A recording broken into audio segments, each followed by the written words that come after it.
అధిక బరువు అనేక సమస్యలకు కారణం. సాహితీ యోగా ఆన్లైన్ క్లాసులో జాయిన్ అవ్వండి.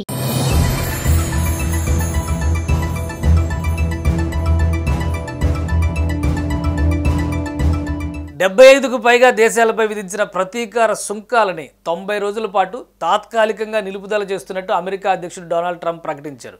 తాత్కాలిక నిలుపుదల చేసిన దేశాల్లో భారత్ సైతం ఉంది. ఆయా దేశాలు తమపై ప్రతీకార సుంకాలు విధించకపోవడంతోనే ఈ నిర్ణయం తీసుకుంటున్నట్లు ట్రంప్ తెలిపారు. ఈ నిర్ణయం చైనాకి వర్తించదని అమెరికా తేల్చేసింది. అంతేకాకుండా చైనాపై సుంకాలని 104 నుంచి 125% పెంచుతున్నట్లుగా ట్రంప్ ప్రకటించడంతో అగ్గిరాజుకుంది.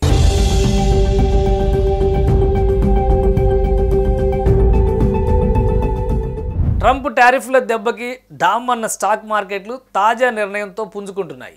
టారిఫ్ల పరిష్కారం కోసం 75 కంటే ఎక్కువ దేశాలు సంప్రదింపులు జరిపాయని ట్రంప్ తెలిపారు. దీని ఆధారంగా 90 రోజుల పాటు ఆయా దేశాలపై పెంచిన టారిఫ్లని తాత్కాలికంగా నిలుపుదల చేస్తున్నట్లు స్పష్టం చేశారు.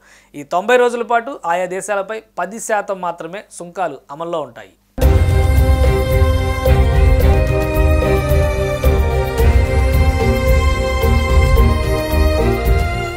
చైనా దిగుమతులపై ఇటీవల ట్రంప్ అదనంగా 34% సుంకాలను విధించారు. అప్పటికే డ్రాగన్ పై 20% టారిఫ్లు ఉన్నాయి.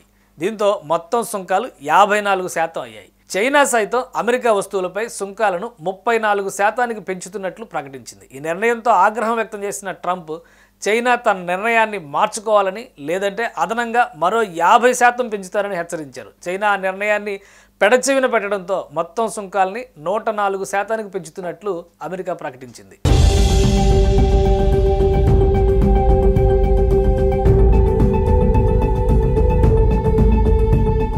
ట్రంప్ నిర్ణయంపై తీవ్రంగా స్పందించిన చైనా అమెరికా దిగుమతులపై సుంకాలని 84% పెంచుతున్నట్లుగా ప్రకటించింది. దీంతో చైనా దిగుమతులపై సుంకాలని 104% నుంచి 125% పెంచుతున్నట్లుగా ట్రంప్ తాజాగా ప్రకటించారు. అగ్రరాజ్యాల కుమ్ములాట ప్రపంచాన్ని మాంద్యంలోకి నెట్టేస్తుందా అనే డౌట్ వేధిస్తోంది. 90 రోజుల పాటు ఇచ్చిన ఉపశమనం మాత్రం కొంత తేరుకోవడానికి ఛాన్స్ ఉందని భావిస్తున్నారు.